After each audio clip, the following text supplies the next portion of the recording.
Imagine quitter le sud d'Atlanta avec un casier judiciaire, sans aucun contact dans l'industrie, sans fonds fiduciaires, absolument rien. Puis bâtir un label à partir de zéro, signer des artistes comme Migo, Lil Baby, City Girls, Lil Yachty et gérer Cardi B, transformer toute la scène trap d'Atlanta en un véritable pipeline culturel d'1 milliard de dollars, et enfin vendre toute cette opération à une multinationale sud-coréenne pour 320 millions de dollars en espèces et en actions. C'est l'incroyable histoire de Pierre P. Thomas. Pierre P. Thomas, cofondateur de Quality Control, est à la tête d'un empire qui s'étend si profondément à travers la Géorgie que le qualifier de simple dirigeant de l'industrie musicale serait comme réduire Gigi à un simple rappeur. Ce titre ne rend plus justice à l'ampleur de son influence.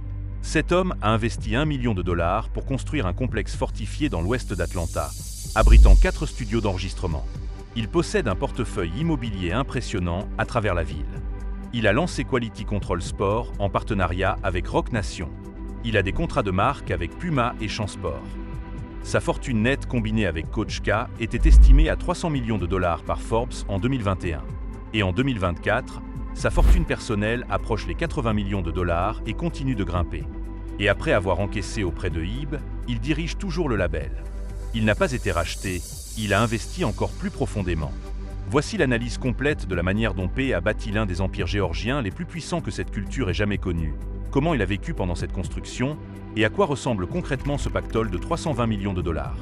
Pour comprendre comment P en est arrivé là, il faut remonter au sud-ouest d'Atlanta, en Géorgie.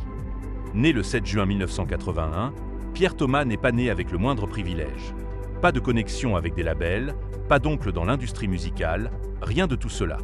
Il était un pur produit des rues d'Atlanta, les mêmes rues qui inspiraient plus tard la musique qui l'a rendu riche.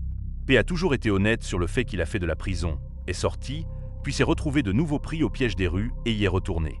Il a déclaré publiquement « Après ma sortie de prison, je me suis de nouveau retrouvé pris au piège des rues et j'y suis retourné. Mais j'ai refusé d'abandonner. Ce que j'ai appris, c'est que rien ne nous est dû. Il faut sortir et travailler pour tout ce que l'on obtient. » Cette philosophie est le fondement de tout son succès. Ce n'est pas un homme qui est tombé par hasard dans l'industrie musicale par chance. C'était un homme à qui toutes les portes se sont fermées, qui remplissait des demandes d'emploi alors qu'il était en liberté conditionnelle, sachant déjà que la réponse serait négative. Il a raconté avoir été en liberté conditionnelle et cherché du travail, remplissant des formulaires que les employeurs devaient signer pour vérifier sa recherche d'emploi, conscient que les chances étaient contre lui. Cette réalité, ce type spécifique de porte fermée, l'a poussé vers l'entrepreneuriat, non par inspiration, mais par pure survie. Avant même l'existence de Quality Control, P s'était déjà essayé dans le monde de la musique. Il était impliqué dans un label de rap appelé Dirty Dollaz Entertainment, qu'il avait fondé avec son ami Dirty. Ils étaient jeunes et avaient l'ambition de se lancer dans les affaires, mais ils n'avaient ni les connaissances ni le savoir-faire. Le label n'a pas décollé, mais cette expérience lui a appris quelque chose d'inestimable. Il a appris comment fonctionnait l'industrie de l'intérieur, même s'il ne parvenait pas encore à percer. Son frère Buck manageait Gorilla Zoe à l'époque, le rappeur connu pour être membre de Boys and Daoud. Grâce à cette connexion, P a commencé à prendre des notes, se formant au rouage du business musical grâce à des amis communs dans l'industrie. Il a dit avoir appris ce que les gens faisaient bien et ce qu'ils faisaient mal, et comment utiliser le talent pour créer des plateformes générant des revenus et transformant des vies. Voilà la véritable éducation, non pas une salle de classe ou un stage, mais l'observation directe sur le terrain, au cœur de la scène musicale d'Atlanta. Les personnes qu'il étudiait comme modèles, il idolâtrait Master P et Birdman. Birdman est originaire de sa ville natale, Atlanta. C'étaient les exemples à suivre, des hommes noirs qui avaient bâti des empires musicaux indépendants sans demander la permission à quiconque. C'est alors qu'un tournant inattendu se produisit. P avait un studio. Il était excédé par l'industrie musicale et prêt à simplement louer son studio pour récupérer son investissement. Il a lui-même déclaré « J'en avais marre de la musique, mais j'avais ce studio, alors j'allais le louer pour récupérer mon argent de cette manière. » Et c'est à ce moment-là que Coach K est entré dans le bâtiment. Coach a vu le studio, aperçu l'écosystème de talents autour de P et a posé une question. « Es-tu intéressé à relancer ton projet de label ?» Et c'est là que l'histoire prend une tournure émouvante. Le nom Quality Control ne vient pas de nulle part. P avait un meilleur ami qui est décédé. On l'appelait Q.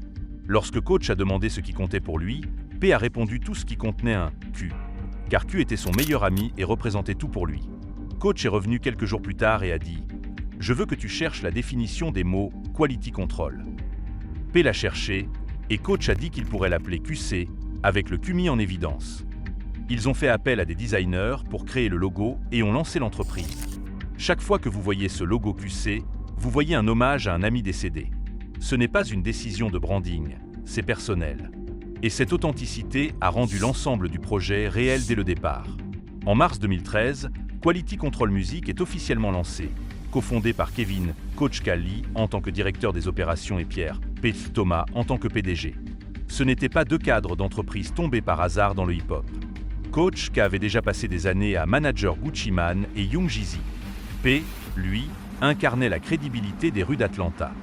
Ensemble, ils couvraient tous les angles possibles que l'industrie pouvait leur opposer. Mais voici ce qui a distingué QC de tous les autres labels indépendants lancés cette année-là et qui ont échoué: la structure. Ces deux hommes n'ont pas bâti un label de disques ordinaire. Ils ont signé des artistes à des contrats 360 qui partageaient les revenus de toutes les sources possibles. Tournées, merchandising, édition, licence et vente de musique. Ils ont même changé leur approche de la musique, la traitant comme un outil pour promouvoir les autres projets de leurs artistes, tels que les tournées, les produits dérivés, les contrats d'endossement et les licences. Il faut comprendre ce que signifie un contrat 360 à ce niveau. Cela signifie que si votre artiste génère des revenus, QC prend une part. Chaque date de tournée, chaque sortie de produits dérivés, chaque contrat de marque, chaque chèque d'édition, chaque licence de synchronisation. Ce n'est plus un simple label, c'est un écosystème complet. Étage P a bâti cela de toutes pièces dans l'ouest d'Atlanta. Ils ont passé 12 mois et $1 million à construire un quartier général ultramoderne, aux allures de bunker, dans l'ouest d'Atlanta. L'installation abrite non seulement des bureaux, mais aussi 4 studios d'enregistrement à la pointe de la technologie, en faisant un guichet unique pour tout artiste cherchant à faire passer sa carrière au niveau supérieur. Pensés Y. Avant d'avoir un disque de platine, avant d'avoir une superstar, P et Coach K ont investi $1 million pour construire cette infrastructure. C'est la mentalité de Master P, le style no limit. On n'attend pas d'être grand, on bâtit la grandeur avant même que le monde ne sache qu'on arrive. Le premier grand coup, Migo. Le label a débuté avec une passe décisive de Gucci Mane, qui a découvert Migo et qui a ensuite propulsé QC vers de nouveaux sommets. Cavo, Offset et Takeoff. 3 jeunes hommes du comté de Gwinnett, en Géorgie, qui avaient un flow en triolet que le monde n'avait jamais entendu auparavant. P l'a vu, Coach K l'a vu, ils les ont signés. Et puis Lil Yachty, City Girls, Lil Baby, Cardi B sous gestion. Un par un, QC assemblait discrètement le roster le plus redoutable de la trappe. Sous la direction de Coach K et P, des artistes comme Lil Baby, Lil Yachty et Migo ont grimpé en flèche au sommet des classements Billboard grâce à des albums individuels et à 2 volumes de l'album de compilation Control the Streets. En 2017, QC n'était pas seulement un label, c'était le label. La culture était là. Chaque été, chaque playlist, chaque classement Billboard, les artistes de QC étaient partout. Et si les artistes étaient le visage, P était l'architecte, l'homme discret aux lunettes de soleil, veillant en coulisses à ce que chaque dollar soit géré avec précision. P a dit un jour: « Tout ce que nous faisons est en interne. Nous avons nos propres producteurs, nos propres ingénieurs. C'est de l'intégration verticale. C'est P qui contrôle la chaîne d'approvisionnement musical, depuis le moment où une idée est créée jusqu'à celui où un chèque est émis. L'argent ne s'échappe pas vers des tiers, il reste dans l'entreprise. » En février 2023, c'est là que l'histoire devient vraiment incroyable. Quality Control a été acquis par Ib America, dirigé par Scooter Braun, pour $320 millions en actions et en espèces. Laissez ce chiffre imprégner votre esprit un instant. $320 millions pour un label que P a lancé sans aucun soutien d'entreprise, aucune validation de l'industrie, juste la conviction que le talent d'Atlanta était la chose la plus précieuse sur la planète, et la volonté de bâtir l'infrastructure pour le prouver. Décomposons précisément comment l'argent a circulé. Selon un dossier déposé auprès des régulateurs coréens, Ib America a payé un prix d'achat de $250 millions pour QC et a émis $50 millions en nouvelles actions aux fondateurs de QC, Kevin, Coach K, Lee et Pierre, P. Thomas. Soit $250 millions en espèces, plus $50 millions en actions Ib. Ces actions dans une entreprise qui possède également BTS, Tomorrow X Together, Justin Bieber via SB Project, Ariana Grande et The Kid Laroi, ce n'est pas rien. C'est de l'équité dans une machine de divertissement mondial. Ib n'est pas seulement une entreprise de K-pop. Le portefeuille américain de Ib comprend également Big Machine Label Group, qui abrite des stars de la musique country comme Tim McGraw, Tom Arrett et Rascal Flatts, ainsi que SB Project, qui gère Justin Bieber, Ariana Grande et The Kid Laroi. QC est désormais sous le même parapluie corporatif que certains des plus grands noms de la musique pop mondiale. P est passé du sud-ouest d'Atlanta à des réunions de conseil d'administration avec les managers de BTS. Ce n'est pas une simple ascension, c'est un bond générationnel. Mais voici ce que les rues ont dit quand la nouvelle a éclaté. On l'a traité de « vendu ». Internet s'est enflammé. QC vendu à une entreprise coréenne, Scooter Braun, le même Scooter Braun qui avait eu cette affaire avec les masters de Taylor Swift. Allons, P, comment peux-tu faire ça? P a répondu directement à cette énergie. Il a écrit « Arrêtez de penser que les gens se vendent. Voyez plutôt qu'ils investissent et qu'ils bâtissent quelque chose pour créer plus d'opportunités pour tout le monde. » Et c'est la vérité. Ce n'est pas une trahison, c'est à quoi ressemble une véritable stratégie financière. Car voici ce que les gens ont manqué. Selon le nouvel accord, les artistes du label maintiennent toujours leur affiliation avec Universal Music Group, et Scooter Braun a insisté pour que P et Coach K continuent d'avoir la liberté d'être des leaders de la culture à part entière. P n'a pas perdu les clés. Il a simplement encaissé un chèque de 320 millions de dollars tout en restant aux commandes. C'est à quoi ressemble la victoire au plus haut niveau. On ne se fait pas racheter, on s'intègre, on conserve sa position et on ajoute un trésor de guerre à 9 chiffres à son opération. P lui-même a déclaré « IB sont les partenaires parfaits pour Quality Control, alors que nous unissons nos forces pour porter notre histoire et notre travail à l'échelle mondiale. » Tous les dirigeants de IB sont des entrepreneurs avec une histoire combinée phénoménale de découverte de talents et de les amener au plus haut niveau. Porteurs QC dans le monde entier nécessitent des partenaires clés comme ceux-ci, qui comprennent ce que signifie construire quelque chose à partir de zéro et viser très haut. Coach K a fait écho à cette vision. Scooter Braun a déclaré qu'il n'oublierait jamais avoir roulé dans Atlanta plus de 20 ans auparavant avec Coach, discutant de leurs rêves et ambitions, disant « S'ils nous laissent entrer dans le jeu, nous ne le rendrons jamais. » Maintenant, ils unissaient leurs forces pour faire de ces rêves une réalité. C'est ce qu'on appelle jouer le coup sur le long terme. 2 décennies à bâtir des relations, à fréquenter les mêmes cercles, à travailler sans relâche à Atlanta, jusqu'à ce que le monde entier soit contraint de prêter attention, puis à encaisser le chèque au moment opportun. C'est du business de très haut niveau. Maintenant, les gens ont commencé à relier les points sur la richesse réelle de P, car la vente à IB est le chiffre principal, mais l'image complète de la fortune de P est bien plus complexe que cela. Analysons cela point par point. Premièrement, les revenus du label. Avant la vente, selon Forbes, Kevin, Coach K, Lee et Pierre P. Thomas avaient une fortune nette combinée de 300 millions de dollars en 2021. Cette richesse provenait non seulement des ventes de disques, mais aussi des tournées, du merchandising et des partenariats de marque. C'est le chiffre combiné avec Coach K, mais il faut comprendre que c'était avant même que l'accord avec IB ne soit conclu. Forbes les estimait déjà à 300 millions de dollars combinés 2 ans avant qu'ils n'encaissent 320 millions de dollars supplémentaires lors de l'acquisition. Le pactole était déjà conséquent. La fortune nette individuelle de P, selon diverses estimations de 2024, approche les 80 millions de dollars à lui seul. Sa fortune nette en 2021 était estimée à environ 50 millions de dollars, qui a depuis augmenté pour atteindre environ 80 millions de dollars en 2024, soulignant ses décisions commerciales astucieuses et sa capacité à rester pertinent et rentable dans une industrie en constante évolution. Ensuite, il y a l'immobilier. Sa richesse provient de son label musical, de ses investissements immobiliers et de ses contrats d'endossement. En plus de ses entreprises musicales, il a investi dans des propriétés immobilières à travers Atlanta. Ces investissements lui ont fourni un flux de revenus stable et ont pris de la valeur, contribuant de manière significative à sa fortune nette. L'immobilier à Atlanta, en particulier sur le marché du luxe, a explosé. Nous parlons d'une ville où les propriétés de Buckhead se vendent entre 4 et 6 millions de dollars et offrent des commodités qui coûteraient 15 millions de dollars à Los Angeles. P est d'Atlanta. Il connaît le terrain, il anticipe la trajectoire d'appréciation. Et il a accumulé discrètement des propriétés sur un marché qui est en constante augmentation depuis une décennie. Viennent ensuite les partenariats de marque. Grâce à son influence dans l'industrie musicale, Thomas a obtenu des contrats d'endossement et des partenariats avec des marques comme Puma et Chansport. Ce ne sont pas de petits chèques. Les partenariats de marque au niveau d'un homme qui a lancé la carrière de Lil Baby s'accompagnent de négociations à 7 chiffres. Puma et Chansport ne signent pas de petits chèques. Et puis, il y a Quality Control Sport.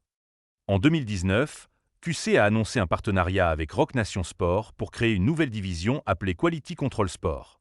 Un partenariat avec la société de gestion sportive de GJ. P ne se contentait pas de dominer la musique. Il a regardé son écurie d'artistes d'Atlanta et a dit « Que se passe-t-il lorsque ces rappeurs commencent à obtenir des places au bord des terrains de la NBA et un accès au terrain de la NFL? Pourquoi ne serions-nous pas ceux qui gèrent leurs relations avec les athlètes ?» Il a littéralement créé une branche sportive de QC parce que l'opportunité était là et qu'il n'allait pas laisser quelqu'un d'autre profiter de sa table. Et il continue d'avancer. P visait publiquement l'acquisition de 300 Entertainment, un label qui abrite Megan Thee Stallion, Young Thug et Gunna, publiant sur Twitter « Je veux acheter 3 cents. Mon banquier est prêt. Ayons la conversation. » Le prix demandé pour 3 cents, 400 millions de dollars. P était prêt à avoir cette conversation. Après l'accord avec IB, ce n'est même pas une conversation déraisonnable pour lui. C'est le niveau auquel cet homme opère maintenant. Alors, que fait concrètement de sa vie un homme de 80 millions de dollars du sud-ouest d'Atlanta qui vient d'encaisser une acquisition de label de 320 millions de dollars? Laissez-moi vous brosser ce tableau. P agit en silence. C'est sa marque de fabrique. Ce n'est pas un homme qui publie chaque voiture sur Instagram, qui apparaît dans chaque club, qui fait des interviews chaque semaine. Il a lui-même déclaré « Je n'aime vraiment pas être en première ligne. Cela vient du cœur. Je suis derrière de nombreux projets philanthropiques dont beaucoup de gens ne sont pas conscients. » L'homme redonne à sa communauté en toute discrétion, sans chercher la notoriété. C'est rare dans cette industrie. C'est la différence entre quelqu'un qui a réussi et quelqu'un qui est réellement devenu quelqu'un. Mais ne vous laissez pas tromper par ce silence en pensant que P ne vit pas grand train, car quand il se montre, il le fait avec panache. En juin 2022, Diddy a organisé une fête d'anniversaire en tenue de soirée pour P à Atlanta, en Géorgie, où tout le monde portait ses plus belles tenues et conduisait ses voitures les plus luxueuses. P lui-même est arrivé à l'événement dans une Rolls-Royce Phantom blanche, assortie à sa veste blanche. Son entourage est arrivé dans 2 autres véhicules blancs, un Mercedes AMG classe G et un Lamborghini Urus. 3 voitures, toutes blanches, toutes luxueuses, toutes assorties. Ce n'est pas un accident. C'est une démonstration de puissance coordonnée de la part d'un homme qui remplissait des demandes d'emploi alors qu'il était en liberté conditionnelle. Laissez cette image s'imprégner un instant. Et c'est ce qui distingue le style de vie de P du faste typique des rappeurs. Il ne vit pas de son argent, il le fait travailler. Même les premières descriptions de lui le présentent comme un natif d'Atlanta qui portait beaucoup de bijoux. Portait, au passé.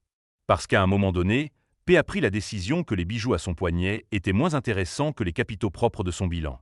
Les chaînes ont été remplacées par des contrats 360, des droits d'édition et des propriétés immobilières. C'est l'évolution d'un véritable homme d'affaires. On ne cesse pas de comprendre la culture, on arrête simplement de la laisser dépenser votre argent pour vous. Son style de vie se manifeste à travers les gens qui l'entourent.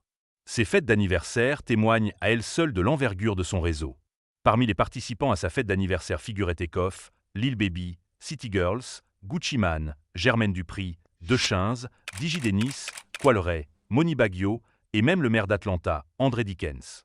Le maire d'Atlanta s'est rendu à l'anniversaire de P, non pas en tant qu'homme politique en quête de publicité, mais en tant qu'invité. Lorsque le maire de votre ville figure sur la liste des invités aux côtés des plus grands noms du hip-hop, vous n'êtes plus un simple dirigeant de l'industrie musicale. Vous êtes une institution.